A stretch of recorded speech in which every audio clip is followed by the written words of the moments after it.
Dr. Nageshwar sir, Director Dr. C.V. Rao sir, Principal Dr. Bhimeshwar sir, Academic Convener Dr. Ishwar sir, all the senior and junior faculty senior and junior residents for today's afternoon program of clinical case discussion of interesting cases. So today we have total 3 cases for discussion. First case, amyotrophic lateral sclerosis from Department of Neurology. Surgical implications in craniovertebral junction, 3 cases from Department of Neurosurgery. Primary kyphoscoliosis, spinal dysraphism from Department of General Medicine. So we will start with the first case, amyotrophic lateral sclerosis from Department of Neurology, presented by Dr. Pravalika, Junior Resident General Medicine. The session will be moderated by Dr. Vamsi Krishna sir, Professor, Neurologist. Neurology.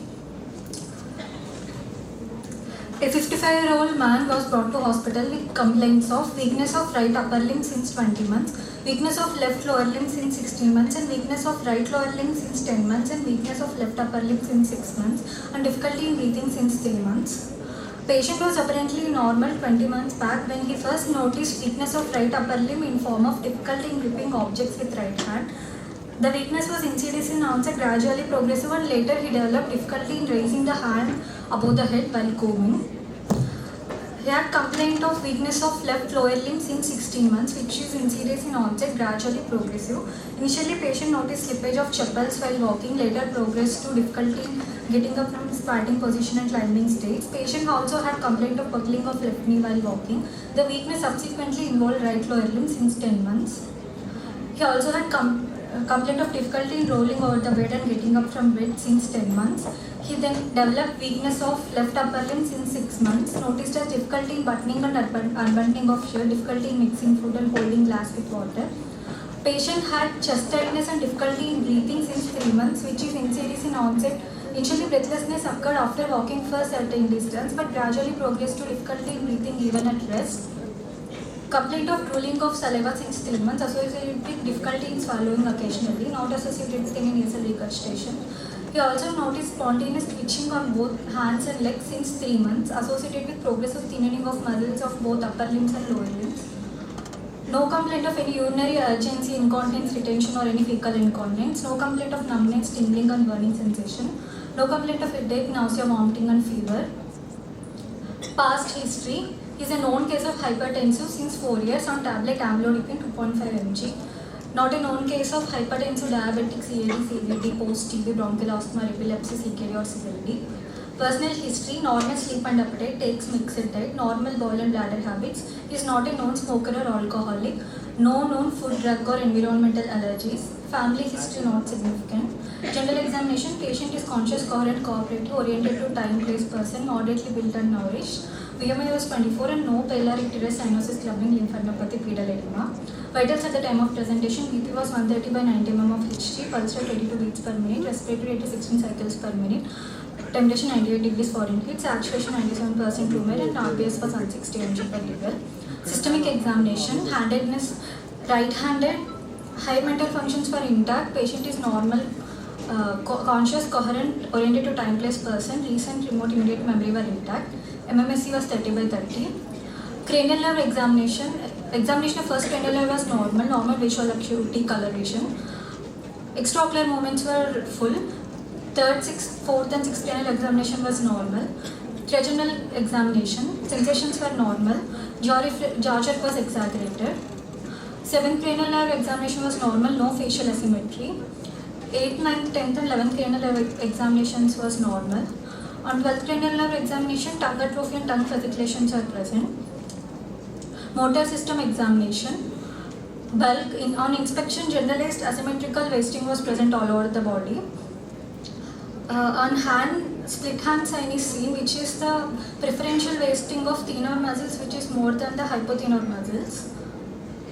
And wasting of first dorsal interosseous muscle is seen. Tone was decreased in upper limbs and it was increased in lower limbs. On examination of power in upper limbs, there is bilateral. Yes, sir. End of history.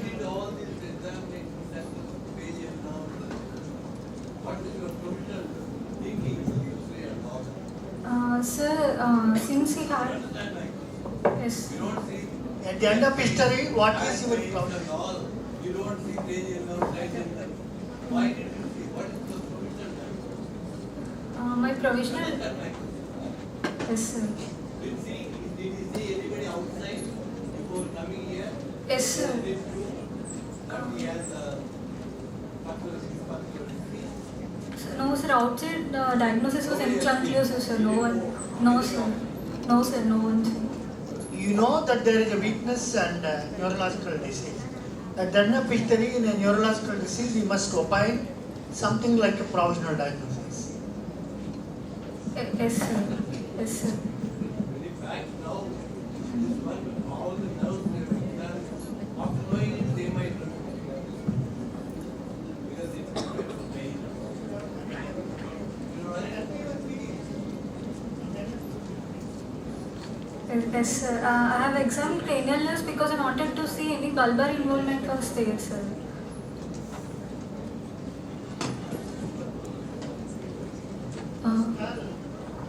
That a fellow had a weakness in 4 limbs, but not incapacitating, with wasting, associated with difficulty in swallowing. Yes sir. That is your clinical surmise of the end of history. Therefore, a wasting weakness with difficulty in swallowing and drooling. Therefore, bulbar muscles are involved, peripheral muscles are involved. It is a muscular disease. That's why I am examining the nervous system to differentiate what type of involvement of the muscle weakness. Yes sir. how did you beginning is what is more failure now? Why did you don't have it usually like that way? 4 limbs are involved. Am I right? Yes sir. Therefore, the clinical syndrome is quadriparesis associated with bulbar weakness. Therefore, bulbo with quadripartic lesion. I have to examine in detail the entire nervous system to find out the lesion, to find out the pathology, to find out the etiology. If you don't write, cultivate the habit of writing provisional diagnosis at the end of history in any subject, whatever the matter of it, you are not up to the mark as a resident. Be it any subject, cardiology, to that of dermatology, to that of forensic medicine also. On examination of power in upper limbs, there is bilateral diffuse upper limb weakness with right side predominance marked more distally. Examination of power in lower limbs. Lower limb power shows asymmetric motor weakness more on the left side. Both proximal and distal muscles were involved. On reflexes, superficial reflex, bilateral. PNP graduates, madam, had they come? And why it was allotted here? Before they joined, this case was taken. Okay. Here afterwards, I don't expect a neurology case to be presented by a medical resident when you are equipped with the residents of neurology. Am I clear, sir? Am I right? That's all. One, that matter, sir. Half postgraduate and a full presentation change. Reflexes, superficial reflex examination, both sides explantor was extensor. And deep reflex examination, reflexes were exaggerated, reflexes were present in the background of muscle wasting. Sensory system examination was normal, cerebellar examination was normal, other systems examination was normal. Provisional diagnosis, motor neuron disease, amyotrophic lateral sclerosis. It's a 12-lead ECG showing normal sinus rhythm, chest X-ray. This is a frontal chest radiograph in PAView. Trachea appears to be in midline. Cardiac shadow appears to be within normal limits. Bilateral lung fields appear clear. Bilateral costophrenic angles appear free, and both lobes and diaphragm are well delineated. Therefore, apparently there is, with the view of the clinical history of difficulty in swallowing, as a radiologist, you must opine, not only normal, there is no iota of evidence of aspiration and chapel. We assist the clinician, whatever the field, but not desisting and cause a lot of controversy and diffidence. I like the resident to explain the basis for the diagnosis.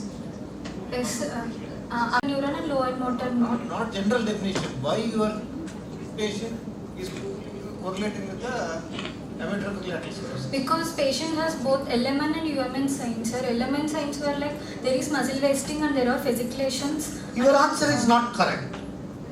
That is what? Pure motor, but no associated symptomatology of sensory and other things. That's why I looked into a motor neuron, motor disease, whether it is neuronal, peripheral or otherwise. Am I right, sir? There are no sensory symptoms in spite of, therefore, it is only a solitary, isolated involvement of the motor system. That's all. Yes, sir, asymmetrical involvement of bilateral nerves. Yes, sir. It is asymmetrical to start with, but become bilateral Yes, sir. and Both going the on. And progressive, not static. 2D echo was normal. Ultrasound abdomen and pelvis showed grade 1 fatty liver. CT chest. Why you have done CT chest when there is normal chest X-ray? To rule out any paraneoplastic tumors, mimics of ALS. Oh, good. Then at the end I will put you the question how to differentiate a paraneoplastic AL with that of primary ALS.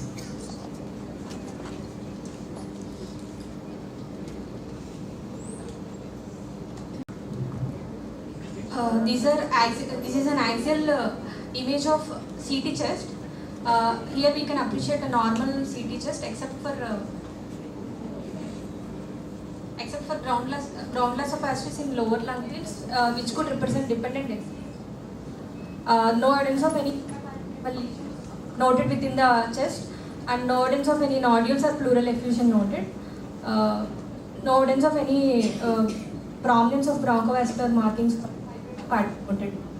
He is taken for paraneoplasia. There is no evidence of masses or anything, or not destruction. Now, that you have to tell me. What they anticipated, it is not there. Yes. That is what your assistance. And what else you found out, that is next.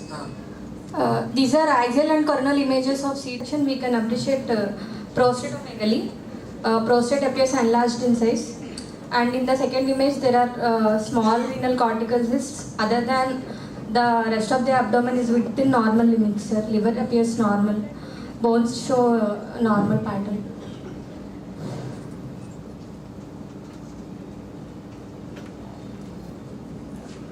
CBP is showing normostatic normochromic blood picture. Triglycerides were elevated, electrolytes were normal, virals were negative, vitamin B12 levels were normal, calcium was normal, TSH is within normal limits. LFT and CU examinations were normal. And the treatment Before that, why should you do so? One, amyotrophic lateral sclerosis of variant, of clinical variant. It is not, it is a spectrum of diseases with overlap. You will have, for your convenience, divided into 4 categories. Amyotrophic. When you make the diagnosis, then there is no investigation for it to confirm it, as far as my little knowledge as on today is concerned. And you have made a diagnosis of amyotrophic lateral sclerosis primarily, and you want to think that it is a treatable cause to be excluded. That's why you have done the investigation. Yes, sir, to rule Now out. my question is, how many times you have a amyotrophic or MND secondary to a treatable cause in the literature? Simple question. If you cannot answer, I want to elicit the information from the faculty. Is that paraneoplastic? It's easy to talk how commonality, this itself is a rarity of the disease. In the rarity of the disease of that, is it the rarity to have a paraneoplastic chylus or commonality in the rarity as a paraneoplastic? That is the number 1 question. Number 2, when you can find out ALS presentation in a paraneoplastic, you are justified in the rest of the clinic. Then you can do a laboratory investigation. Because it is a clinical diagnosis, nothing else. You do it only to exclude if there are certain riders like sensory and other. Comments from the faculty? Because you only got 3 cases today, therefore I will be very lengthy. the patient is younger age of onset and if it is rapidly progressive, we suspect of other mimics of MNDs.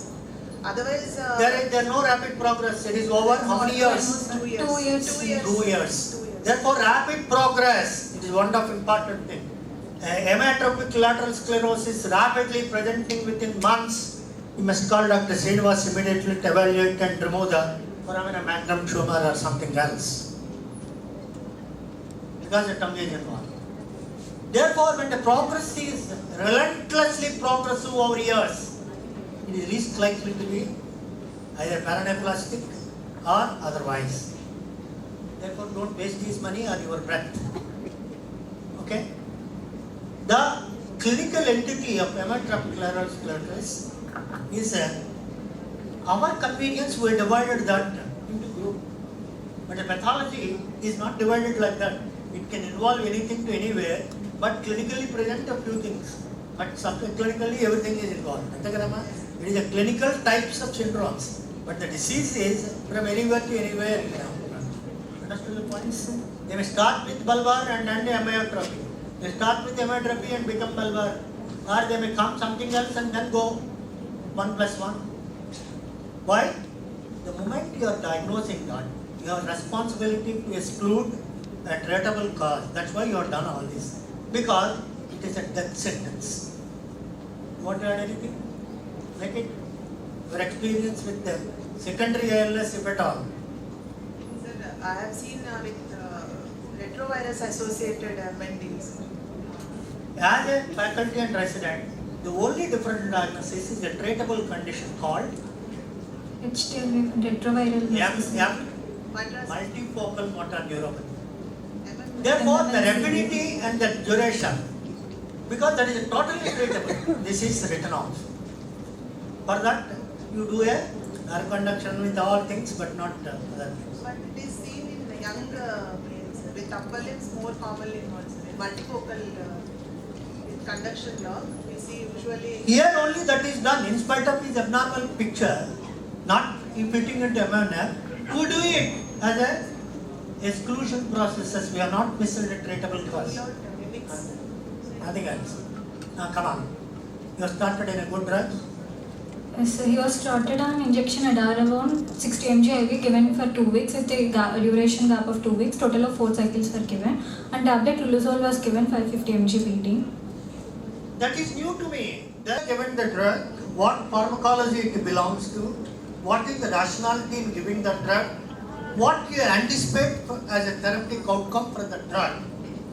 So, Because amyotrophic lateral sclerosis is a world-renowned disease, because it was present in one of the top scientists and leaders of the world, including the second Einstein of the world, that is Stephen Hawking, who is a nuclear physicist in England, suffered with the amyotrophic lateral sclerosis and survived with voice box for 2.5 decades.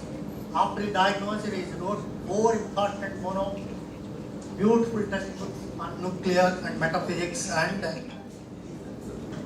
that's what. Why it other Nearly are not everything, it doesn't affect. sir? It does not affect the person. Only it affects motor neurons. Why the question? If you answer that question, the pathologist will answer you. The rest of the sensory reactions are normal. Yes, sir. Very important thing to know, right? Sir, that is a question a little after discuss. Why the question is a primary question? Why only motor neurons are selectively affected but not sensory neurons? There is only one person who can answer that question. Probably he is not seen or he will not be seen. Maybe oxidative that stress is more in motor.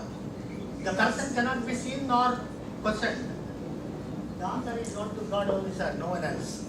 Because all cells contain mitochondria. All cells go for oxidative stress. Why these bloody motor cells only are subjected to harassment?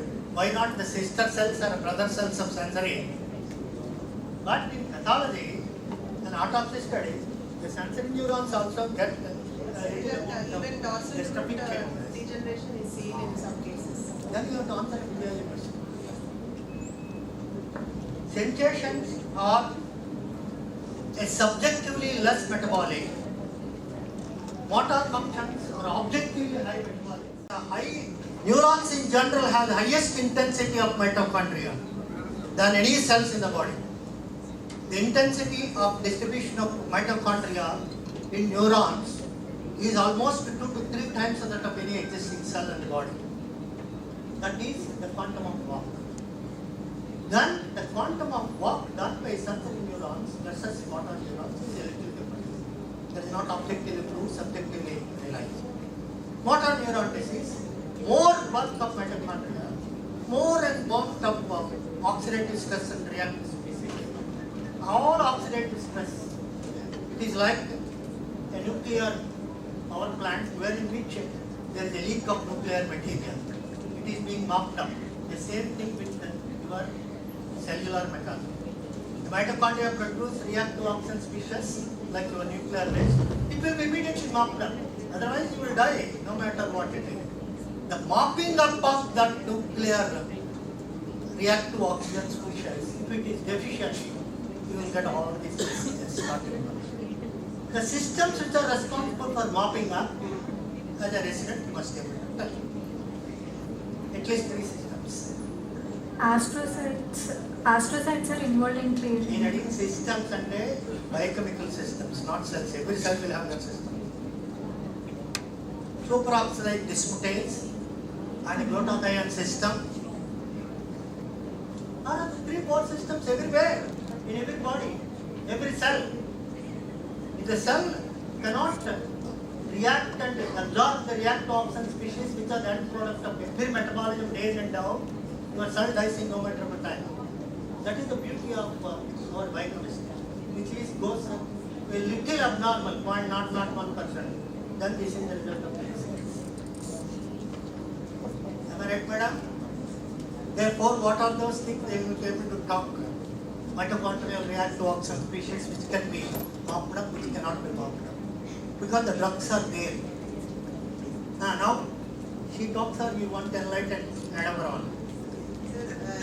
Because it was given here. In the 21st century drug. Adrenaline is a free radical scavenger and it decreases the oxidative stress is what they say. But it doesn't stop or cure the disease. It only delays the It applies a brake when the vehicle is going at a lightning speed. It applies a brake to make the lightning speed at a jet speed, but not 0 speed. It is a Japanese drug. She uses the free radicals. Yes, sir. Very, very important. Free radical means small electron component, which is half-life is less than a millionth of a second. Millionth of a second. We should be marked, otherwise it denatures all systems. Your genetic component, nuclear component, thermonuclear, anything can be subjected to harassment by free radical if it is not marked. Milliseconds. And you cannot examine them in any laboratory. Free radical assessment can be done in 2 laboratories in the world. You cannot do it.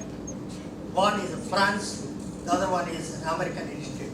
There is nowhere in the world there are instruments which can immediately capture and measure, indirectly but not directly. Okay. Now you are given. It decreases glutamate excitotoxicity, sir.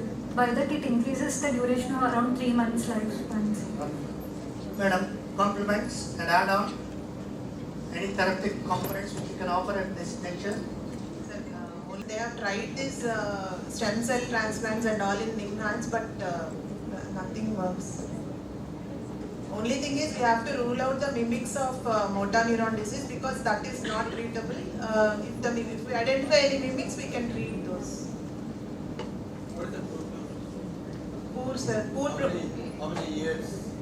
After Sir, it depends on Usually. Sir, they say that depends on the variant of ALS, sir. If it is respiratory onset, it is poor prognosis, very poor prognosis. In 3-4 months, the mortality get to live more than 5 to 10 years maximum. Yes, sir. Difficult. Difficult. Any analyze various electronic circuitry, including. Is it common? Any questions? We have seen in our institute how many cases we have seen. It's quite common, not relatively uncommon English language. It is not uncommon, not relatively uncommon voice language. That means it is seen now and then. It is not absolutely uncommon. How many communities we have? Almost every year we will see a handful of patients, a dozen patients.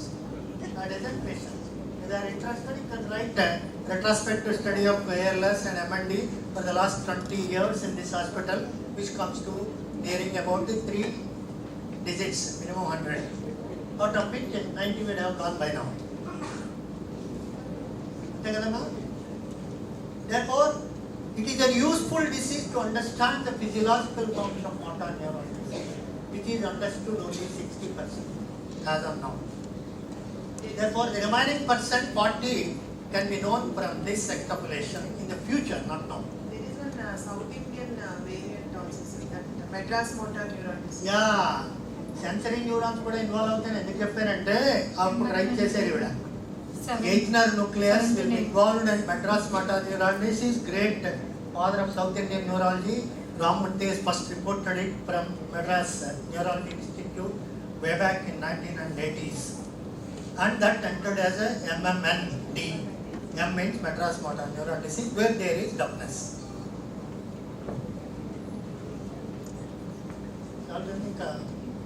Next case. The next case for presentation, surgical implications in craniovertebral junction, 3 cases from Department of Neurosurgery, presented by J.F. Anindra. The case will be moderated by Dr. V. Srinivas Rao, sir. Myself, I am Dr. J.V. Fanindra, second year general surgery postgraduate. Today my topic of presentation was surgical intervention in craniovertebral junction. It is a case series consisting of 3 cases from the Department of Neurosurgery, and my moderator was Dr. N.V. Srinivas Rao, sir. Craniovertebral junction, తర్వాత ఏం word లేదా? If it is normal, you don't operate. You should write it either a craniovertebral junction anomalies or some diseases, whatever it is. Am I right, sir? Yeah. My moderator was Dr. N.V. Srinivas Rao, sir, HOD and Associate Professor in Department of Neurosurgery. The craniovertebral junction is the anatomical region where the skull base meets the upper cervical spine. It includes the occiput, that is foramen magnum and atlas and axis, and associated ligaments, neurostructures and vascular elements. The craniovertebral junction serves as the transitional zone between the brain and the spinal cord and plays a critical role in providing both stability and mobility to the head and the neck. The anatomy consists of the bony structures that are occipital bone, foramen magnum, atlas, axis, and joints, that is atlanto-occipital joint and atlanto-axial joint, and neuronal structures involved lower brainstem, that is medulla oblongata, and cervicomedullary junction, and upper cervical spinal cord, and lower cranial nerves, that are 9, 10, 11, and 12. And the vascular structures involved were vertebral arteries, vertebrobasilar system, and venous plexus surrounding the CVJ. I got a simple question. You can have a fixed by birth as well as evolutionary. Why should have head should be moved? Why you want the head should be moved on the vertebra? Why? To enjoy the nature up to 260 degrees. It is fixed. You will enjoy 120 degrees. The movement is doubled up 120 to 240 plus 30, but not 360 like whole. Evolutionarily, it has a protective role, sir. Second is protection. Visualizing from behind. Yes, protected it up to 260, but not beyond the other 60. ఎందుకు నువ్వు అది దాటి వెళ్ళావు అనుకో అస్తమాట ఆయన దగ్గరికి రావచ్చు. అది కాక we'll talk little later. This rotation component with reference to the structures and other. You can go all the 360 degrees. That is your great movie of Rajinikanth, Ting Ting. but not human being. The ligamentous complex involved are the transverse ligament, ulnar ligament, apical ligament, tectorial membrane, and cruciate ligament. Today we are discussing mainly this topic is that as it is a very difficult area for the surgeon to operate, and there are high chances for injury to brain stem and upper cervical spinal, which are highly vulnerable. And There are high chances of injury to the vital structures, making him crippled for life. Yes. అంతే కదండి? Yes, sir. Even minor manipulation can result in a severe neurological deficit and respiratory compromise or quadriplegia. And vertebral artery follows a tortuous course around the C1 and C2. Risk of catastrophic hemorrhage or posterior circulation stroke due to instrumentation was high. And deep operative field and restricted visualization and requires meticulous dissection and specialized approaches. So, I am going to discuss about 3 cases which we have done in Pinnamaneni in Siddharth Institute. My first case was a 67 years old male patient. Came You are using a word. Why not communicate your dream? Sir, very well. You are resident, you must dig little deep when you are presenting clinical children now. No, it is not yours, but it goes straight piercing to the foramen on the base of the skull. There is no foramina for vertebral artery to pierce. It has to go along with the cord or coming down. No foramina. Up to that, the foramina. Whereas, carotid artery goes to the foramina, the paters, foraminal artery. Whereas this doesn't, it has to enter to the foramina. Patient came with the chief complaints of weakness of all 4 limbs since 7 months. Patient had insidious onset of the weakness of right upper and lower limbs, later progressed to the left upper and lower limbs, associated with difficulty in walking, which gradually worsened over time, leading to the functional limitations. Initially, patient was admitted in the neurology ward for the complete quadriplegia. After treatment for 2 days, he developed left side power was improved partially. Patient has complaints of decreased sensations in bilateral lower limbs, and non-healing ulcer was noted over the right foot at the base of the 5th finger. Patient was bedridden since last month because of the weakness in the all 4 limbs. And patient had a history of frequent falls, and patient had a history of disturbed bowel and bladder habits. While he is coming to OP, patient came with a Foley institute. And patient is a known case of diabetes and is on a regular medication. On general examination, patient is conscious and coherent, and vitals are within normal parameters.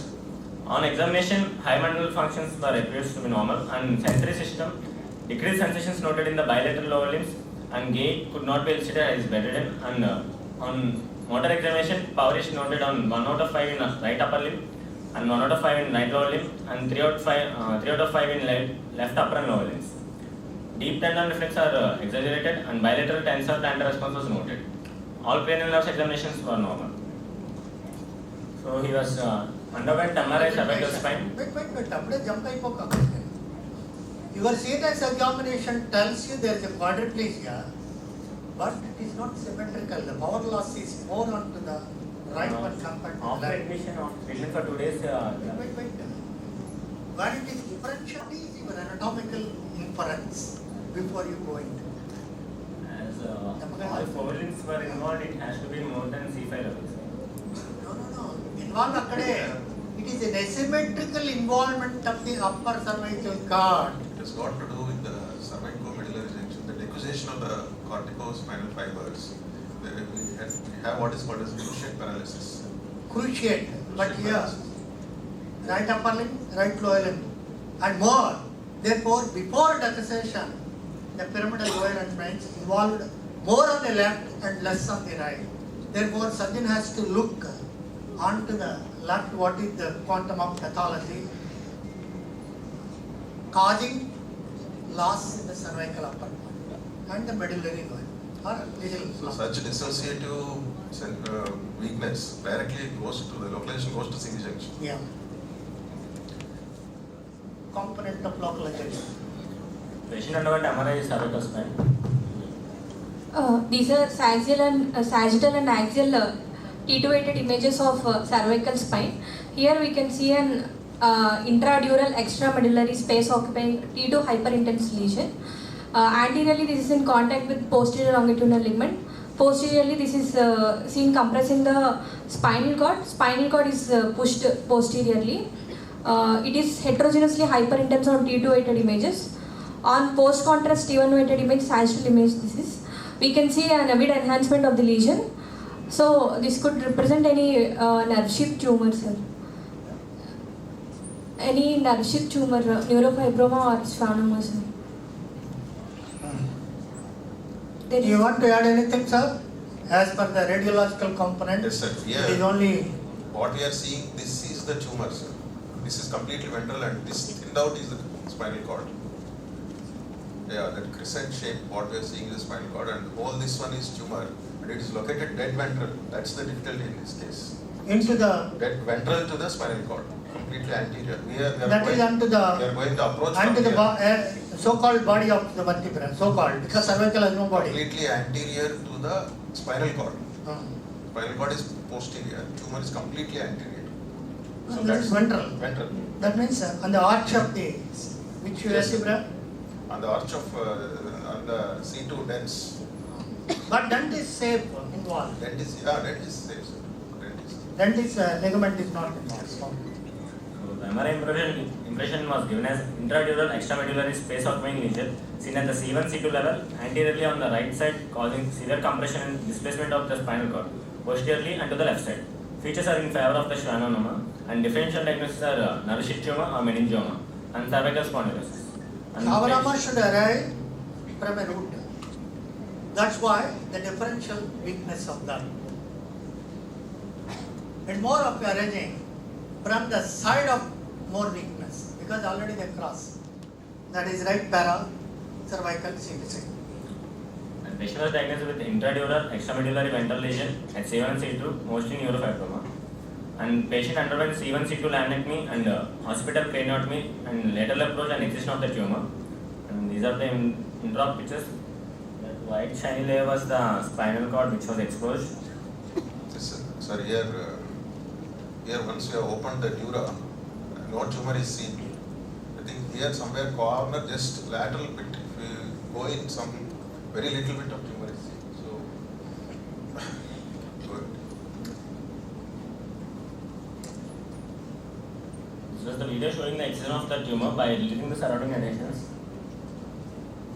After debulking, so the main steps in this work we have to do, although it's not going into the brain, occipital craniectomy had to be done. No. After you remove the tumor, as a resident of neurosurgery, what you look? Check for the power. If the cord is Pulsatile or not. yes, sir. Post-op. Sir. Yes, sir. గట్టిగా మాట్లాడాలండి. Yes, sir. So the critical steps in this procedure was doing an occipital craniectomy and cutting the C2 nerve root and cutting the denticulate ligament. So these three steps makes it Because approach to extension is the up, sir. extension is up. Denticulate ligament attaches the pia to the dura inside. If Pia you meter. cut the tentaculate ligament, what could be the problem later? Dentin is very strong. It's not easy to. I've given a clue. You can make it, sir. Denticulate ligament anchors the cord to the dura. So generally we cut it regularly, sir. Generally we don't have But any not problem. stability. No, there is no But problem. only, come on. We cut only on the one side. It's routinely cut in all intradural tumors throughout the spinal cord. Denticulate ligament. Actually, that denticulate ligament anatomy we have to be familiar because that opens the door to the tumor. It's like a gateway. So we need to read about the denticulate ligament and its attachment, and it can be cut. Without cutting that, we cannot operate these tumors. Base you cannot enter it. Go anterior to it. Post-op. Three more cases. Go ahead. Post-op. These are T2 and STIR sagittal images of cervical spine. Here we can see a large CSF density signal extending from suboccipital region to upper cervical of C1 and C2 vertebral bodies. This could be post-surgical. This is the second image. Is the T1 post-contrast axial image, so showing the same collection, and we can see a pseudo-wall appearance of the collection. This could be any pseudomeningocele formation, possibly due to post-op surgery. Any a little acquired anomaly happened? in the post-op MRI, you have to say no tumor is seen. No residual That's the recurrence important one. tumor in the. This is a post-op MRI. We can see that the tumor is totally excised. Some CSF will be there. That's not. That doesn't matter. If we close the fascia properly, the CSF will be there and gradually disappears. It is not tensed. The CSF collection is not tense. It's not bulging out through, so it is not tense. So it will get absorbed. That's not the point. Point is there is no residual tumor seen. No Totally residual excised. tumor or spinal cord compressions in Yeah. studies. Yeah. God, I'm seeing with the 7 Yeah, component it is all watery through. form. Yeah. And the only thing is, there is a little acquisition because the base is cut. Yes. Therefore, you should know that they underwent the C1 vertebra and other things. That's why it's little descendant. Don't try to make another diagnosis. It says tumor was sent for the biopsy. Given as a feature suggestive of schwannoma, and after 2 weeks, when the patient came to the OPD, Wonderful. What is the first complaint? Is it fall or weakness? weakness of all 4 limbs. Like First initially starting complaint. First complaint. weakness. Sir.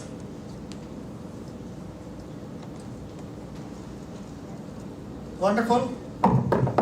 It's not an easy surgery, like removing the disc.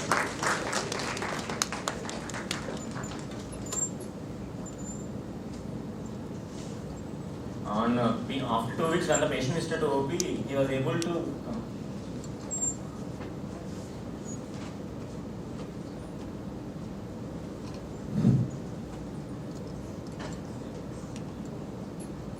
He is able to independently walk without falls. Yes, sir.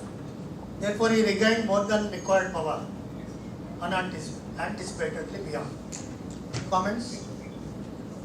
Next case. My second case was a 55-year-old male patient came with the complaints of dragging type of neck pain, which is insidious in onset and progressive nature, and relating to the bilateral upper limbs associated with the tingling sensation since 10 days. There is gait imbalance and restriction of neck movement was noted, and he had a history of multiple falls during hospital stay. Patient had a history of fall from bullock cart 10 days back. On general examination, patient was conscious and coherent, and vitals were under normal parameters. On examination, the power was noted to be 4 out of 5 in all 4 limbs, and bilateral grip weakness was noted, and all deep tendon reflexes were exaggerated, whereas bilateral plantar reflexes were noted as extensor reflexes, and decreased sensations were noted below the neck. No cerebellar or meningeal signs were noted, and cervical spine movements were restricted and pained. Doctor, I do not, if you do a meningeal sign, it is a crime and criminal punishment will be awarded. Or that neck radiating pains in the upper cervical region, if you contemplate to do the signs of meningeal irritation, I will sue you in the court of law because you will go for full-blown respiratory arrest and quadriplegia. Never ever do it. Endorse it, sir? Yes, sir. We call it. You must know when to do, when not to do. No passive movements. This is the word. No passive movement. As much as the patient can. Patient chaymanalante active movement. So we should remember it's no passive movement. When you send the patient for X-ray flexion extension, we have to instruct the radiographer not to do any passive movement by him. Because we have seen cases in radiologists not treating it, radiology technician moving it and then doing it, and case was brought with the radiology later afterwards. Nothing to do. Patient underwent MRI C-spine. Comment? Axial and sagittal images of MRI cervical spine. Here we can appreciate an abnormal CV junction. Here we can appreciate an increase in distance between odontoid or dens of C2 vertebral body and C1. And there is evidence of some inflammatory thickening present in between these these two bones. And posteriorly, the transverse ligament appears to be thickened and laxed. And there is evidence of mild superior displacement of odontoid process. That is 3 What is the distance between the border of velar ligament to the top, this and that? Radiologically, to classify the depth of atlantoaxial derangement. Radiological. 3 mm. Atlas axis border and odontoid distance, and that which matters for him to immediately interfere or wait for some time with the stabilization. 5 mm in children, sir. It's just the borderline, sir, 3 mm. Sir. అది నువ్వు చెప్పాలి radiology resident Go ahead. It was given as cervical spondylosis with mild to moderate disc bulges at the nearly all cervical levels. Moderate ones are seen at the C5, C6 and C6-7 levels. Atlantoaxial subluxation or dislocation with the bony ligamentous alternation seen at this level. There appears to be an old insert at the cervical cord medullary junction with severe thinning of the cord with myelomelastic changes. Currently, there is no extrinsic active compression noted at this level. They suggested for CT spine for further. You have wonderfully directed the MR spine. As a resident, how do you prognosticate this case before you operate to the patient?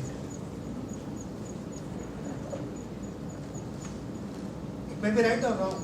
You have to do it, sir. Because you had already had a thinning of the entire cervical cord. Therefore, you don't expect miracles. Therefore, don't tell him. He may get power, he may not. But the life is preserved. Yes, sir. So here, as you said, sir, the thinning of the cord, it means, although radiologist has mentioned that there is a ligamental problem, rheumatoid arthritis. Sir, we are coming to that. Yes, sir. A 50-year-old kid? 55, sir. 55. Huh? 55. 25, that's good. 55. 55. 55, then it is bad. So it's a developmental anomaly. It's not post-rheumatoid arthritis or any it's not secondary to any. You have rightly pointed out. As atlantoaxial odontoid joint is a synovial joint. All diseases of joints which involve the synovial joints like rheumatoid arthritis, something else, immunologically, can involve the odonto, that is dental process and allow synovial component of two joints are one. If it is anterior, doesn't matter. If it is dorsal, it matters because it causes subluxation and acute component of that. Because it has come up 25, there is no history of joint diseases mentioned. There is a specific name for joint diseases causing this type of picture and entity.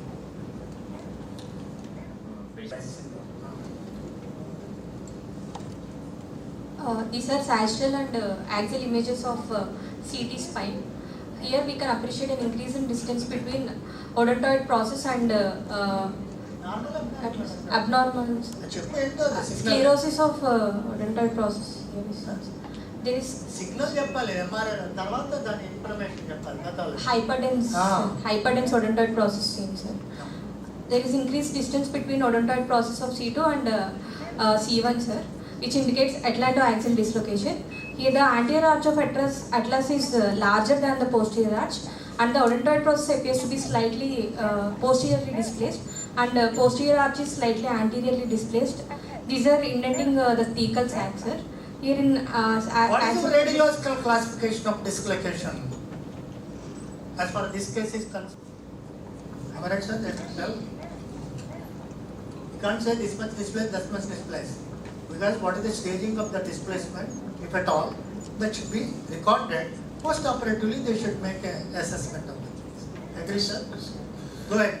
So this indicates atlantoaxial dislocation, sir. What are the lines which you would like to draw?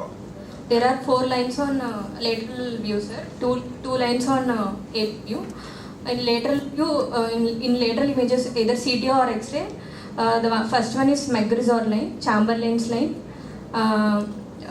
McRae's line, and one angle, sir, clivo-axial angle. The Chamberlain is the line drawn from ophisthion to basion. Posterior part of hard palate to the basion, sir. Lines are parallel one to the other. With the odontoid process enters into the parallelity of the line, then something wrong. Actually, what all these lines are meant for basilar invagination. Chamberlain's line. No. Clivo-axial angle. So McRae's line or foramen magnum line, that is more important. As you can see here, there is the Chamberlain's magnum line. Yes. That is the single most important line. And what? The angle. Clivus, these angles, the line along the clivus and the line along the posterior border. This is the clivus canal line. I think if it is more than 135 or less than 135, then it is platybasia. So basically, it is going in. It doesn't matter much. Right, yes, sir. Yes, sir. quadriparcia which can be acquired either rickets or as And again, all these lines will not be useful if there is atlanto-occipital assimilation. Okay, sir. Again, crest line is of no use because we can't make out where is the base or endopistheal. Again, Now- you have to go for. Now your diagnosis is a Atlanta axial disc. congenital defective component rather than acquired disease component. Yes, sir. The CT impression was given as Atlanta axial dislocation and is not completely basilar invasion, mild superior extension of C2 vertebrae seen above the Chandler's line due to posteriorly displaced dense and anteriorly displaced posterior arch of atlas. There is decreased spinal cord diameter at this level. Actually, please show the CT. Now, actually, all these years, the focus was on all these lines.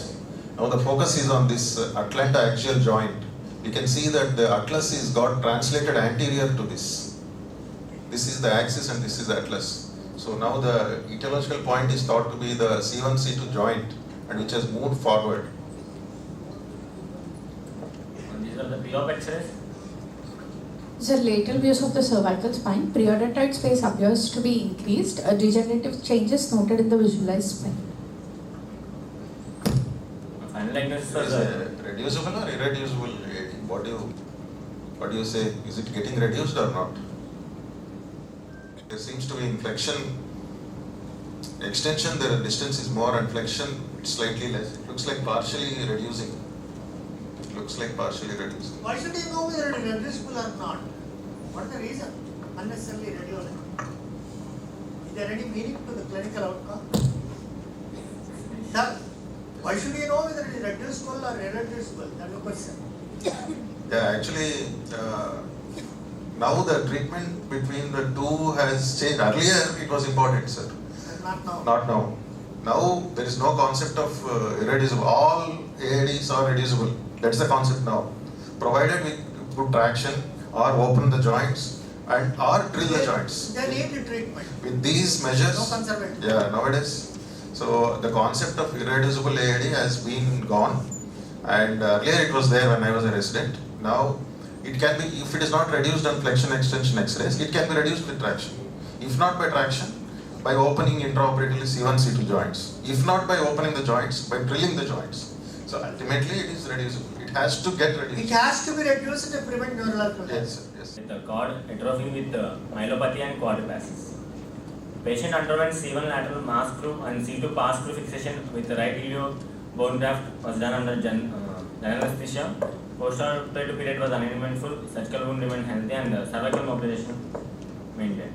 These were the intraop pics. Yes, sir. Here, this is the intraoperative picture. We have exposed the C1, C2 joint. This is the C2 ganglion seen at the C1, C2 joint.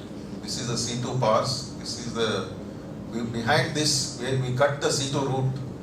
C2 root is cut at the level of the ganglion. And once this C2 ganglion is cut, we see the C1, C2 joint below this.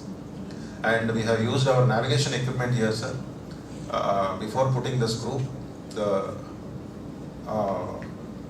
this is the navigation equipment we have used here to see the lateromedial angle of the screw. Only that point it is useful. That's it. Nothing more or nothing less. So the 1 millimeter. yes, sir. That makes all the We have to put the screw. This is the vertebral artery here. We have to put the screw just in between. Cord will be here, vertebral artery here. So there is no scope for error. And navigation was very useful to accurately place the screw. Because the error is diminished to 0.9 Yes, not. yes, sir. Whereas in the past, CRs, there is Yes, a lot sir. of trouble. We have to have a biplanar. We have CM, but we have to get the lateral image. This gives the AP image. We use CM also in this case for that lateral image. That gives the craniocaudal angle. For the lateromedial angle, we use this. Yes. Wonderful, sir. Now, what is the outcome? This is the post-op X-ray. These are the AP and lateral views of post-operative X-ray of lateral mass screw fixation and screw fixation. Alignment appears to be satisfactory. Metallic implants in the form of screw noted in situ and degenerative changes noted in the. They are MRI friendly? Yes, sir. Alignment has come back to almost normal. You can see the X-ray better. Thanks. All the power is improved? Yeah, you can see that the arch has come back almost in line with the C2, C3, 4 line. So almost got reduced.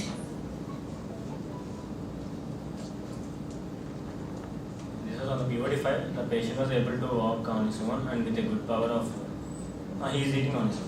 Upper limb powers has improved.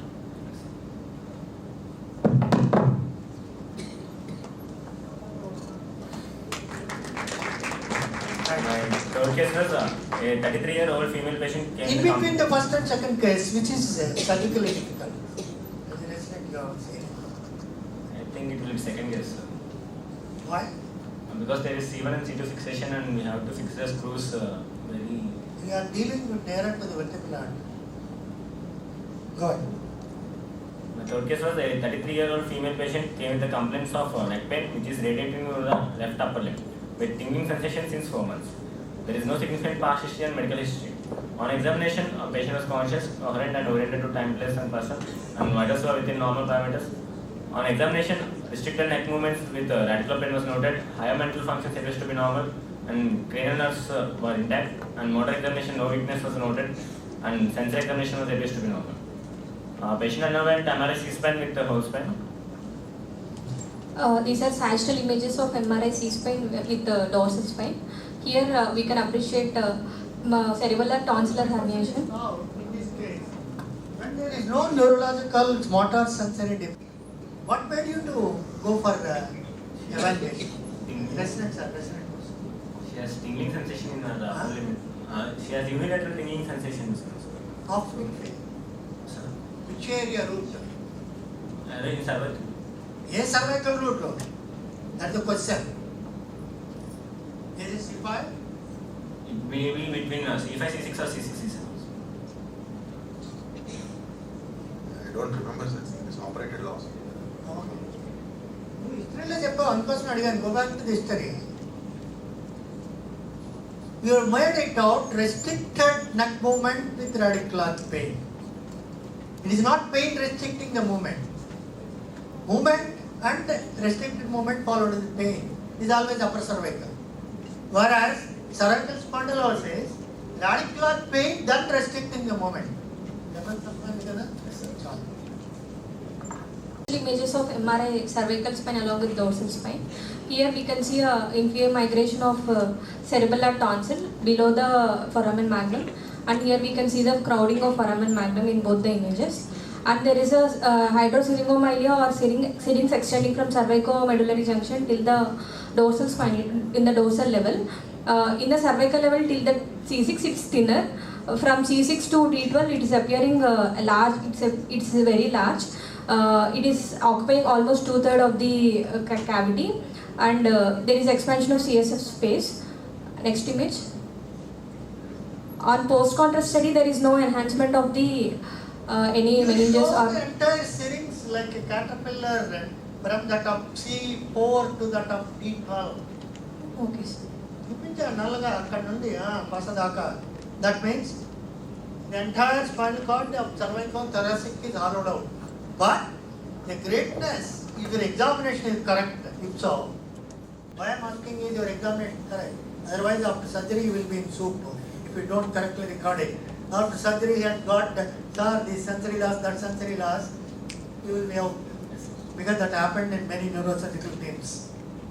Therefore you should have an absolute recording of neurological findings pre-surgically in any neurosurgical intervention, but not even neurology. Of Arnold Chiari malformation type 1. The MRI C-spine impression was given as a cerebral tonsillar herniation causing foramen magnum crowding. This is associated with the large hydrosyringomyelia involving cervical and most of the dorsal spine, sparing only the conus medullaris. Features are in favor of the Arnold Chiari 1 malformation. And patient underwent CT brain. These are sagittal images of brain window and bone window. Here we can see a cerebellar tonsillar herniation along with crowding of foramen magnum. Here we can appreciate syrinx in the upper cervical level, and there is also dilatation of third ventricle and the lateral ventricles. In this bone window we can appreciate the block vertebra of C2, C3. This could What is the radiological conclusion? Because there is cerebellar tonsillar herniation and syrinx, sir, this could be Arnold Chiari malformation. What type? Arnold Type 1. MBBS auto-therapy. Type 1. How much is the syrinx in Arnold Chiari type 1? Is it that common or uncommon? Radiology. Common. This is asymptomatic fellow. Common. Actually, we have done a CT to rule out Atlanta axial dislocation, basilar invagination, hydrocephalus. So, in Really? operating on CB junction, Carey malformation. Most of the This is an times, incidental finding you made out. in this case, we have to comment that there is no Atlanta axial dislocation or basilar invagination. Vertebral junction is normal, sir. Just Yeah. dense is slightly retroverted. That's all, sir. All the other findings. And hydrocephalus, you have to rule out Hydrocephalus is also there, sir. Just dilatation Not of there. later. Ventriculomegaly is there slightly. No no Okay. periventricular lucency. If hydrocephalus is there, you have to do a shunt first. You Higher cannot up. operate when there is a problem higher up. You cannot operate. If you operate it, you will have herniated Yeah, and then and table death. Okay. Mild ventricular. Now, your clinical diagnosis is different and come out is different. Treatment is different, unlike what you thought. And what else you also do it for the unknown thing which appeared in the investigation. 3 things.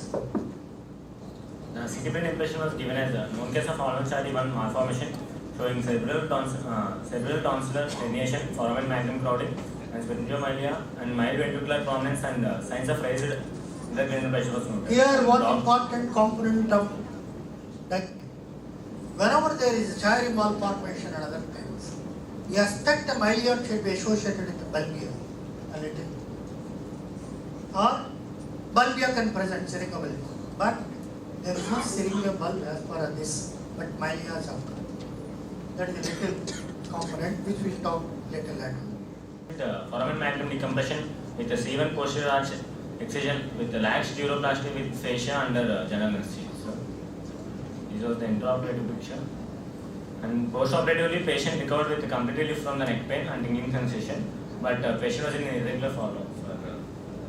Sir, will you do it? No. Most of the times the syringes get resolved with foramen magnum decompression. It is secondary to it skill, but no continuation. అందుకోసం first దాకా బల్బియా ఉందనుకో decompress చేసి ఉండాలి, లేకపోతే problem ఇది చేయక్కర్లేదు, దాని అంతటదే పెరిఫరల్గా పోతుంది.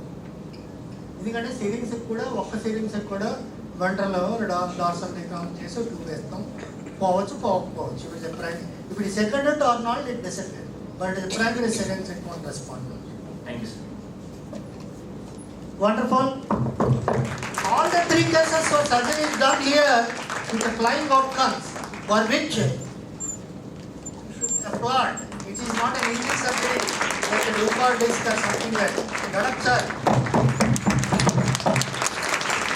Endovertebral surgery with outcomes of recovery. Thank you. When a quadriceps is becoming normal, and normal becoming quadriceps is more often seen, 50%. But 100% coming to it is applaudable and appreciable and beyond. Thank you. Keep it up, sir. So the next case, perioperative ventilatory strategy to surgical patients with hydropneumothorax from Department of Anesthesia, presented by Dhanashree. Session will be moderated by Dr. Jayant Kumar, sir, Department of Anesthesia. Department of Anesthesia. My moderator is Dr. Jain, sir. Today I am going to present about the topic regarding the perioperative ventilatory strategy in surgical patients with hydropneumothorax. A 22-year-old male, resident of Eluru, working as a bus cleaner, fell down while climbing the bus. After 3 days of fall, patient was admitted to Department of Pulmonology in our hospital in view of chest pain, shortness of breath and fever. Later, patient was diagnosed as left pneumothorax. Intercostal drain was inserted on the left side and pus was drained. The patient has severe microcytic hypochromic anemia, for which 2 units of packet RBC transfusion was done. This is chest X-ray images at presentation and after ICD insertion. This is a frontal chest radiograph. Patient trachea appears to be in midline. Air fluid level noted involving the left hemithorax with collapse of the lung and obscuration of the cardiac border and the left costophrenic angle and the dome of diaphragm. Could be hydropneumothorax. Right lung field relatively appears normal and dome is well outlined. Coming to the after the ICD incision, it appears to be the resolution of the hydropneumothorax and intercostal drainage tube is noted in situ. Patient was treated with antibiotics, oxygen supplementation, and later shifted to ward after stabilization and then discharged. After 20 days of discharge, patient came to the hospital with complaint of ICD suture site infection to pulmonary department. For suture site infection, surgeon opinion was taken. Later sent for CT chest and cardiothoracic surgeon opinion for further management. These are axial and coronal images of CT chest, lung window. Here we can appreciate a large hydropneumothorax and pyoneumothorax on left side. This is occupying approximately 60 to 70% of left hemithorax. Here we can appreciate intercostal drainage tube in the mid part of hydropneumothorax. The lung is passively collapsed in the lower part. Aeration is appreciated only in the upper segments. In the visualized part of lung fields, there are few ground glass opacities. This visualized aerated lung field appears to be medially displaced due to the thickened visceral pleura, and also there are few air bubbles noted within the mediastinum, which indicates pneumomediastinum. And there is evidence of pleural collection in the left pleural space with evidence of few air foci. These are the CT chest findings. The treatment plan for this patient is left lung decortication.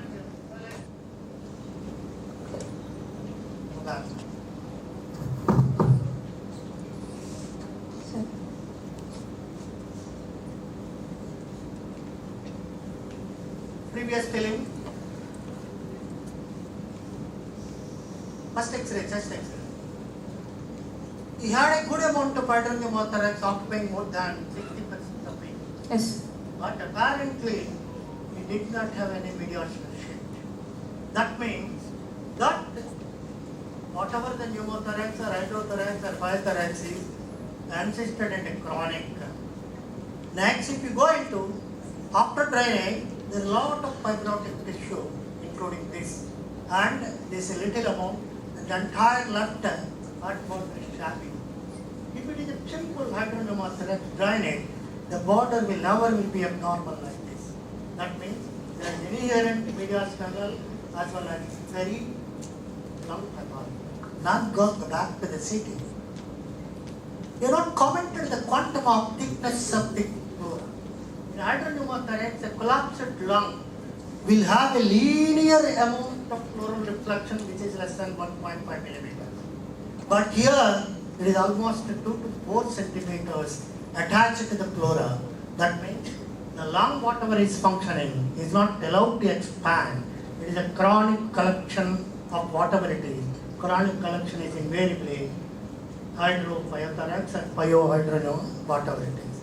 It needs, this itself is a sign that it needs CT intervention. When you put the tube, you might have drained one pocket, but not all. We are thickening and Japali and enrichment and Japali. Is surgical procedure. It removing of thick fibrous pleural tissue. Pre-op evaluation. Patient has no comorbidities. He is a known case of smoker and alcoholic from 8 years. Weight is of 45 kgs and height 175 centimeters. In coming to investigations, hemoglobin of 7.2 gram per deciliter after 2 units of PRBC transfusion with PCB 26.6 gram per cell.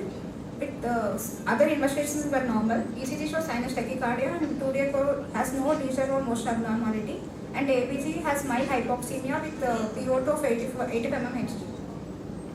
Coming to systemic examination, cardiovascular system examination was normal. In respiratory system, there are normal respiratory blood sounds on the right side, and coming to the left lung, decreased airentry in intrascapular and intra-axillary areas. Air assessment is normal. Malapati score was grade 2, and with vitals of heart rate 110 beats per minute. Or you are not able to hear a lot blood sounds at all. Decreased airentry. Okay, there is a lot of difference between these two words. Okay. Pulse rate of 110 beats per minute, BP 90 by 60 millimeters of mercury, and respiratory rate of 22 per minute, saturation of 96% room air. It coming to a classification of grade 2. In intraoperative period, patient was cannulated with 18 bars cannula to the left hand. Standard ASA monitors were connected like ECGs, pulse oximeter, capnography, and NIBP. Arterial line was secured and thoracic epidural was placed at T6, T7 level for post-operative analgesia and adequate relaxation during surgery. With injection lubricant 0.5% and with injection fentanyl 100 mics at 4 ml per hour infusion. Pre-medication with injection glycopyrrolate 0.0 mg IV and injection onacetam 4 mg IV and injection midazolam 1 mg IV and pre-oxygenated with 100% oxygen for 5 minutes. Patient was induced with injection fentanyl 250 mics IV and pre-chlorination was done with injection atropine 5 mg IV. Later, injection succinyl 100 mg IV was given, followed by intubation with 7 mm of puffed endotracheal tube. Here, in this hydropneumothorax case, we have to consider lung protective ventilation strategies of low tidal volumes of 6 ml per kg as per predicted body weight to minimize barotrauma and prevent exacerbation of the pneumothorax. Initial PEEP at 4 cm of water and peak inspiratory pressures of less than 30 cm of water to prevent alveolar overdistension. Target oxygen saturation greater than 94% with lowest possible FiO2. Avoid recruitment maneuvers until the closure. Intraoperative period. After the intubation, the patient was connected to ventilator with the following settings of mode volume control mode, tidal volume of 300 ml as predicted body weight, with respiratory rate of 20 per minute, inspiratory to expiratory ratio of 1:2 and positive and expiratory pressure of 4 cm of water. And maintain with inhalation anesthetic isoflurane 0.2 to 1% and intermittent daily doses of muscle relaxant injection vecuronium IV.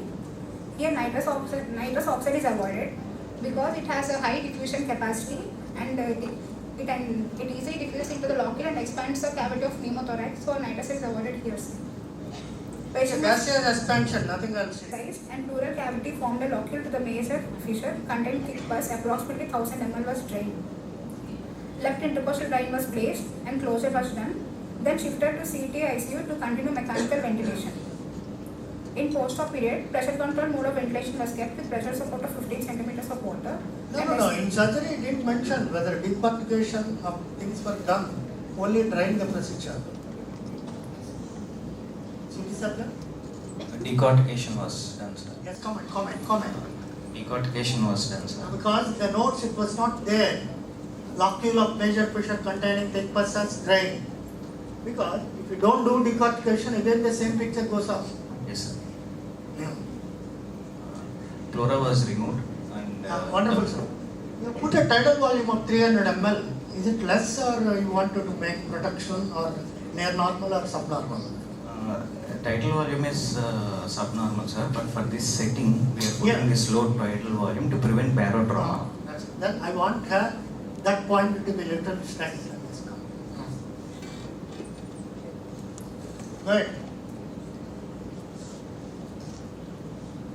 In post-operative period in CT ICU, pressure control mode was kept with pressure support of 15 cm of water and respiratory rate of 16 per minute with positive and expiratory pressure of 5 cm of water. Later, You have done ABG post-op. Pre-op ABG was there. Yes, sir. Why you not presented both? In this case, what is the role of ABG at all? If it is. Oxygen, PO2s and PCO2s. One lung is suffices to make oxidation good. One a good anesthetist takes care of this. That's the question. Okay, leave it up. Yourself, sir? Comparison, sir. Once the lung has expanded, we will check the oxygenation whether there is improvement or not pre-operatively and post-operatively. Therefore, your surgery has done something betterment or deterioration after the surgery. Yes, sir.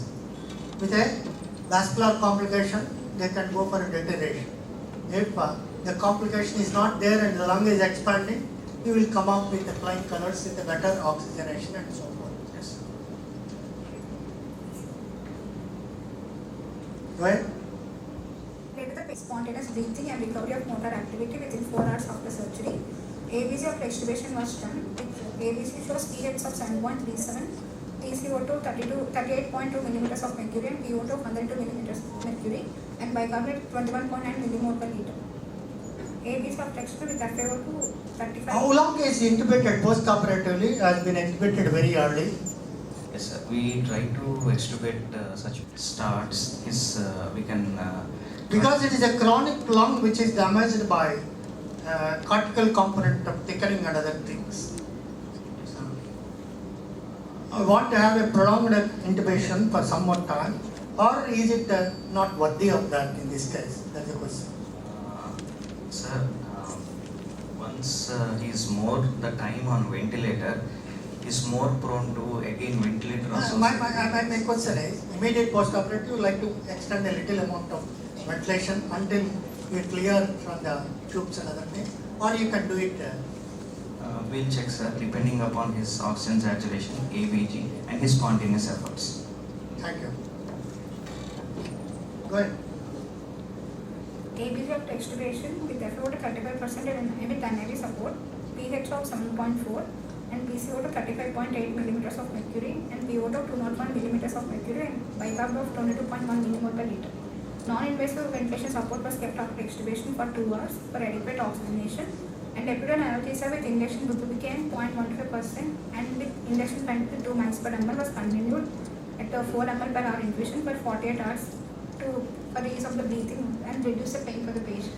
And inside spirometry was advised for better lung expansion. Now my question, you can little explain. 20 years back case, what are the basic differences which you have made out to make a outcome better? Sir, 20 years back and now the ventilatory modes have improved, sir. And you have got a capnography. We have capnography, advanced monitoring, we have got invasive monitoring, we have got ABGs, which were not available 20 years back. 20 years back, a few monitors like pulse oximetry and clinical... They're not there, even pulse oximeter. Why I am asking this question? This is the surgery which usually be taken care every day in and day out in cardiothoracic surgery, because there is no cardiac surgery. Only 20th century, only pulmonary surgery, decortications, lobectomies and pulmonary lung component. Then they is to drag on with the tube for a good length of time after that until expansion is clinically, radiologically evident. There is no other way to see that. Now, you are able to extubate in very short time and then make everything so possible and plausible. Because cardiovascular surgery, once upon a time, is only cardio component is minimal, thoracic component is very high because of pulmonary component of tuberculosis. But now you made it. Ultimately, now final diagnosis.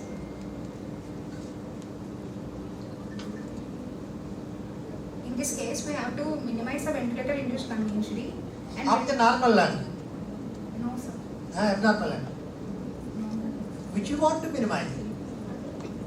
Is it the lung which is unexpanded, or is it the lung which is functioning? You want to minimize the damage? Unexpanded one which is operated. Right. Because it is vulnerable for capillary abnormalities and hyperperfusion in them. The modes of ventilation should prevent the barotrauma, development of pneumothorax and atelectasis. You don't write atelectasis. If you write atelectasis, it doesn't belong to the 21st generation anesthetist. Unlike in the past. As simpler. Wonderful. Thank you, sir. As anesthesia. Next case, please. Last case. Trauma, it should be hemothorax, which is infected. How long back is trauma? 1 month back, sir. That's not important. Therefore, it is hemothorax got infected. But an hemothorax got infected also, you can't have such an amount of fibrosis developing without clinical symptoms. Something wrong. Any rib fractures after trauma? Why ask that question? A pneumothorax of hemothorax of that magnitude cannot occur with rib fractures without. Therefore, the absence of rib fractures, it is made aware the silent disease rather than it is responsible for it. For 2 reasons. That's why it is a natural disease with so much of fibrosis, no rib fractures. Trauma is an incidental finding. Okay. Thank you, sir. Doing wonders in our institute. We should be applauded, apprised and praised. The last case for today, it's an interesting case of spinal dystrophism from Department of General Medicine, presented by Dr. Sri Shrita, Junior Resident General Medicine. The case will be moderated by Dr. Surya Teja, Assistant Professor General Medicine. Orthopedic faculty. Okay. Today's topic of discussion is about primary kyphoscoliosis with operated myelomeningocele and moderated by Dr. B. Suryateja sir, Assistant Professor, Department of General Medicine. Patient, a 44-year-old female, came to OPD with complaints of pain abdomen since 4 days, progressive abdominal distension since 4 days, decreased urinary frequency since 4 days, constipation since 4 days, and nausea since 4 days. Patient was apparently asymptomatic 4 days prior to the admission.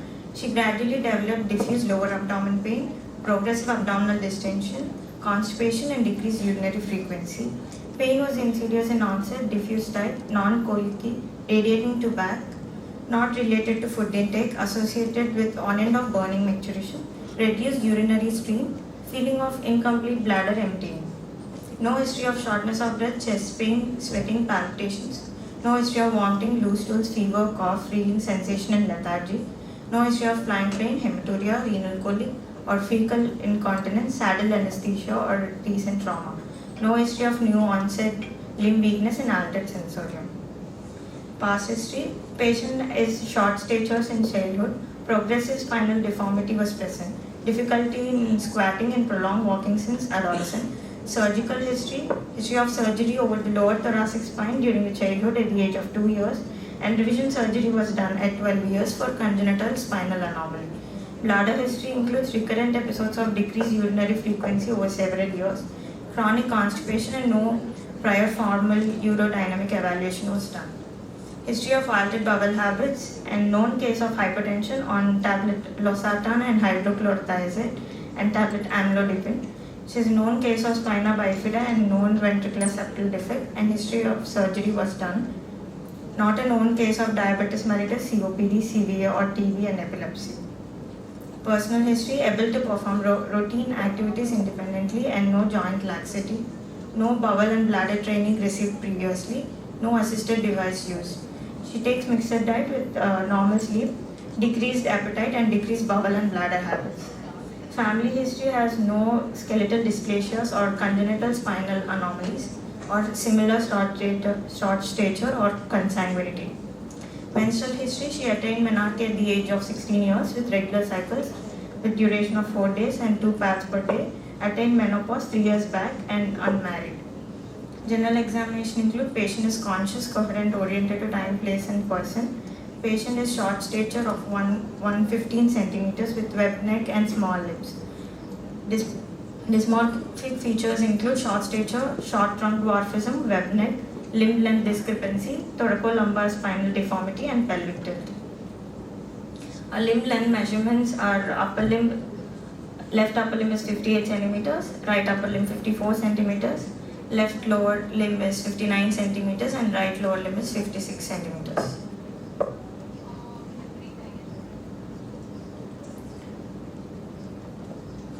Viewing the back side of the patient to look for melingomyelocele. No pella present, no icterus, cyanosis, clumping, and lymphadenopathy. Bilateral lower limb pitting edema is present. Vitals at the time of presentation were normal and patient is hemodynamically stable. Systemic examination include S1, S2 present, no murmurs, no precordial bulge, no parasternal heat, no JVP elevation. Trachea is in midline, chest expansion equal on both sides, bilateral normal vesicular breath sounds present, no added sounds, bilateral equal both sides, vocal fremitus and vocal resonance. Per abdomen is soft and diffuse tenderness present. On CNS examination, higher mental functions are intact. Motor system include decreased power in the lower limbs. Power is 3/5 in the lower limbs and 4/5 in the upper limbs, and reflexes are normal. Deep tendon reflexes are normal. Bulk includes arm circumference left is 20 centimeters, right arm is 20 centimeters, forearm is 15.5 centimeters in both left and right forearms. Sensory functions are intact. Bladder function: inability to perceive normal bladder fullness during hospitalization. No meningeal signs, no involuntary signs, no cerebellar signs are present. Provisional diagnosis could be acute urinary retention with complicated urinary tract infection in a patient with congenital skeletal dysplasia, operated congenital spinal anomaly. It could be neurogenic bladder, chronic spinal cord pathology or syndromic skeletal dysplasia. ECG shows normal sinus rhythm. At the time of admission, her HB was 8.4 with increased counts, showing the microcytic hypochromic anemia with reactive thrombocytosis with neutrophilic leukocytosis. Patient was diagnosed with hyponatremia, could be secondary to diuretics. Sodium is 118 milliequivalents per liter. Her RFTs and LFTs were normal at the time of admission. CUE shows 26 RBC and WBC of 36 and bacteria 3, protein 2+. Treatment at the time of admission, IV fluids 3% NaCl, infusion 10 ml per hour, injection Piptas, injection Pantop, tablet cilindipine, Foley's catheterization was done, syrup Primafin was given. Chest X-ray. For the chest X-ray, any anomalies when you are examining the chest, have you mentioned that? In your clinical examination, have you mentioned any amount of anomalies of the thoracic case? Yes, sir. Scoliosis of the thoracic. Let you please know it.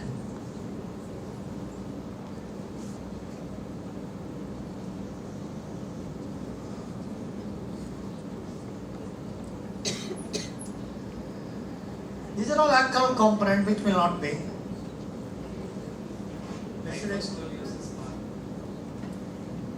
Thorax.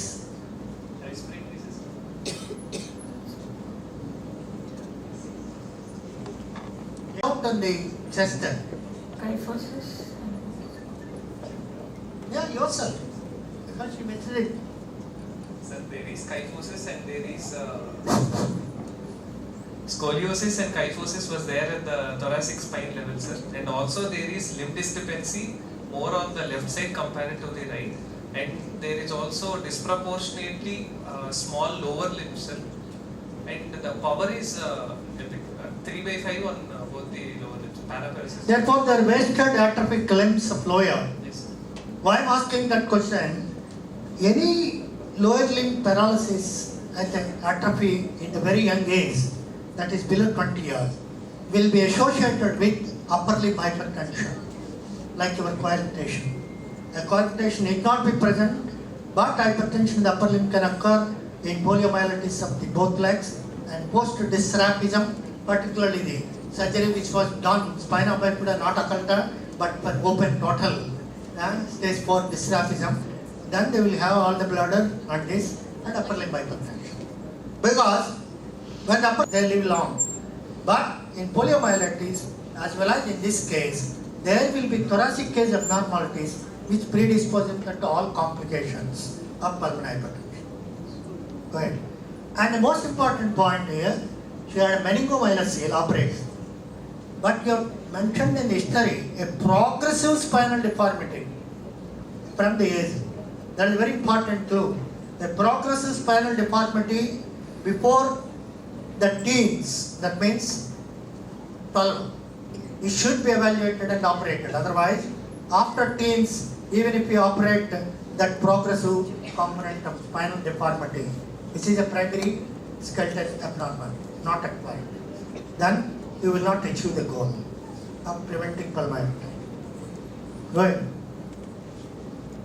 Comments from the radiologist. Last case, first. We got only 5 to 10 minutes. This is a frontal chest radiograph in AP view. Bilateral lung fields appear clear. Kyphoscoliosis is noted. Flattening of the vertebral bodies is seen, that is platyspondyle.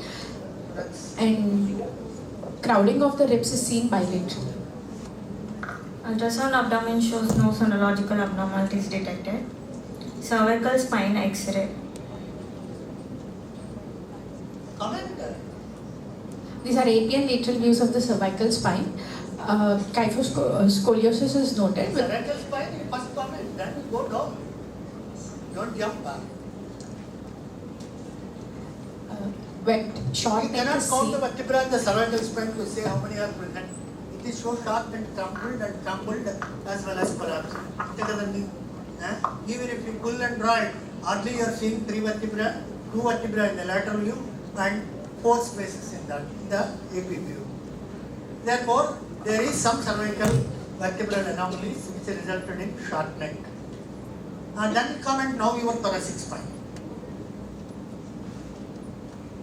Come on, fast. Hyposcoliosis is seen.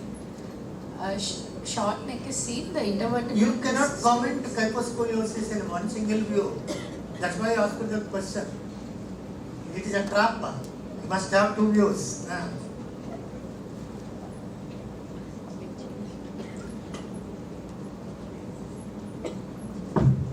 This looks like a plain X-ray abdomen rather than a X-ray of the vertebra.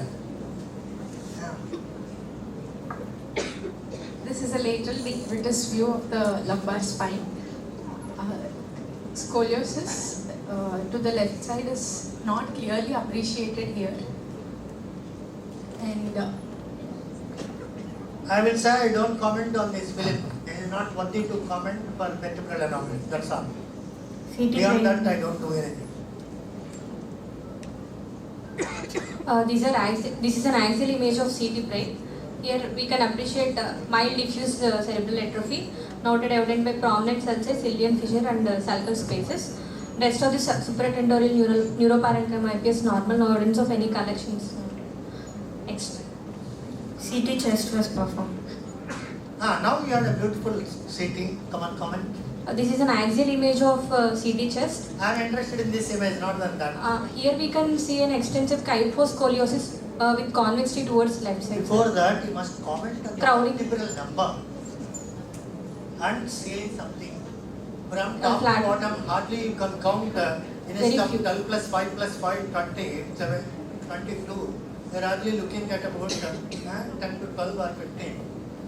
Very few vertebral bodies noted. There is flattening and reduction in height of vertebral bodies and reduction in intervertebral disc space noted there. They are all dysmorphic. There are no two vertebrae which are similar. Yes. Achapale. Okay. Yeah. Crowding of ribs noted bilaterally. Kindane. Below L2.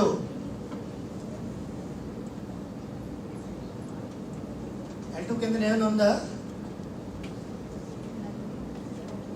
నేను కనిపించలేదు కదమ్మా spine గేన్లో అవేను.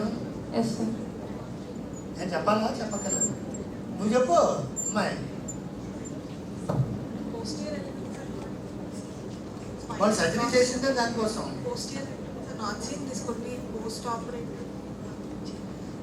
They are not done post-operative laminectomy. There is no lamina and there is nothing spine. It is congenitally absent. They remove the cyst.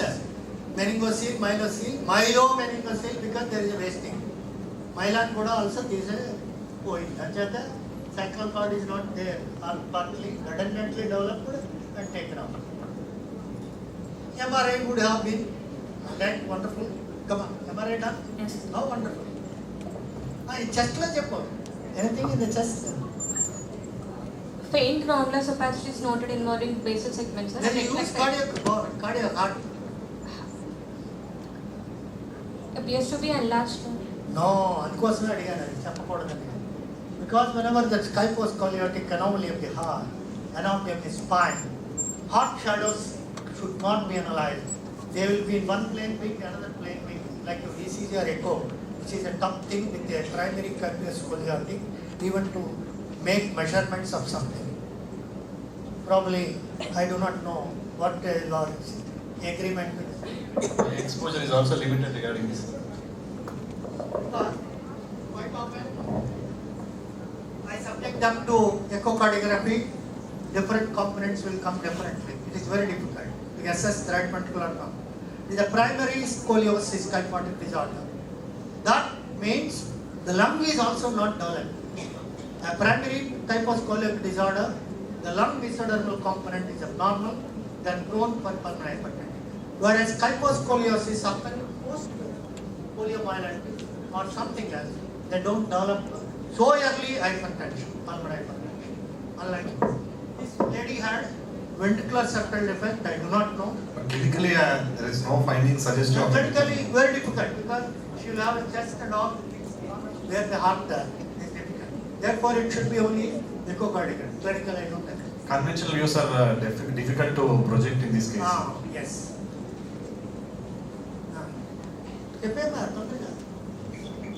Treatment was continued on the day 1 with IV fluids and antibiotics.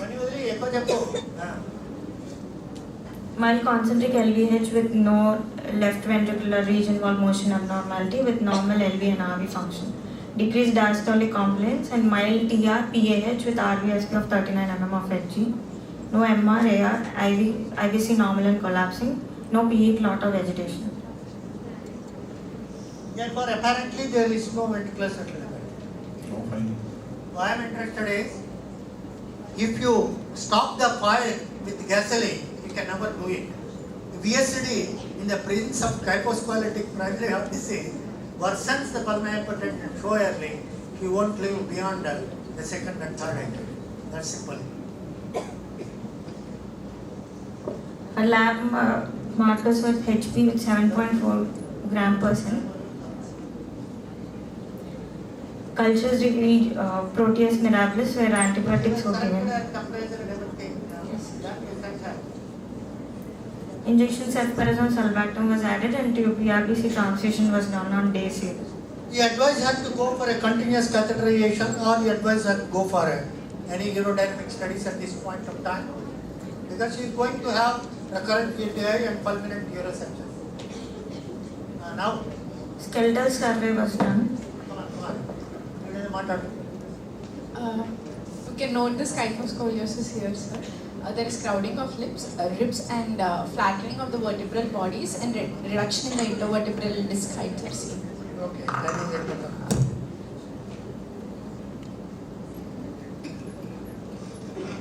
Reduction in the femoroacetabular joint space is seen, sir. Subchondral sclerosis and subchondral cysts are seen. Features are in favor of hip osteoarthritis. Is he walking at all? No, sir. How long she is not walking? 1 month before admission, she was walking, but not during the time of admission. How she is walking? Is she walking like a biped, or is walking like a quadruped? Like a quadruped. Why ask that question? In 2 months walking, I don't expect bilateral femoral necrosis and going for that unless he has not used for a very many years from childhood. And she walks like that suddenly.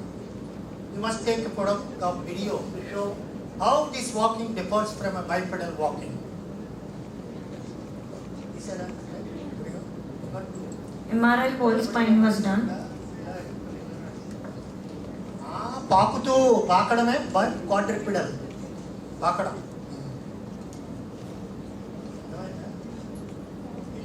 These are sagittal images of MRI whole spine. Here we can see a decrease in height of vertebral bodies, suggestive of with end plate depressions at few levels, suggestive of platyspondyly, and we can appreciate extensive kyphoscoliosis in this spine. In the You don't see scoliosis in this view, you say? Kyphosis. What is the angle of kyphosis in that? Because kyphosis is not that much useful. It is a scoliosis which makes the importance of cardiorespiratory abnormality. Okay. Yes, sir. There is suggestion of H-shaped vertebral bodies due to depression at end plate levels, at few levels, sir. Next image. The previous. Previous. There is narrowing at cervicomedullary junction, sir. This could be due to any old incident. Myelomyelitic changes. Next image. You want to send her to the neurosurgeon to make. Atrophy is there, sir. CSF space is wide at the CV junction. There is no atlantizing distribution or basilar representation. Why that is a disparity? You have to see that this is because the vertebra will not be in line alignment. One will be like this, one will be like this, one will be like this. Alignment, that's why one are elongated, one is short, one it is fragmented, one it is oblique and other things. Therefore, there is a total vertebral developmental anomaly. Yes. When was the previous surgery done? Can you see the MRI? Full pictures? No. What level? At the age of 2 years. 2 years and 12 years. 2 surgeries were done. Now the question is, for 2 years it was done, why they should do it again 12 years? What is the inference of that?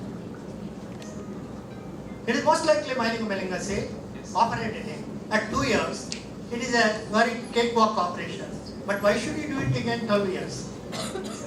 The growth, the somatic growth versus the neural growth lagging, and there will be a tethered and a stretch cord. And the tethered cord can give rise to the aerodynamic abnormality and sacral component of all. Initial surgery when the child was small. Therefore, it is true. Closure of the myelomeningocele will be done. And once the child grows, untethering of the cord has to be done. You advise to do the surgery at 2 years, or you advise to see the surgery at least little later. Should be done earlier prophylactic surgery, not after. Not operate total reconstructive count. Wonderful. Thank you, sir. Any more things you like to add? This is meant for us to learn the developmental component of vertebrae, developmental component of neurology, anomalies, how they can live prolonged. And probably the great man, neurosurgeon Kalyan Raman, has done enormous work on this, and for 25 long years. At the end, he wrote an article, why have committed the sin of operating myelomeningocele and let them to have been their own natural course of things. He had written an article in Hindu at the end of his journey at 65 years. I have given them a wheelchair life rather than a life of eternity very hard. Thank you. Her lab parameters were normal. ఇంకేముందమ్మా ఇందులో ఆవిడకి recurrent UTI paraparesis secondary to myelomeningocele operated spinal dysraphism. Wonderful. Still living, that is the beauty of nature, not our greatness.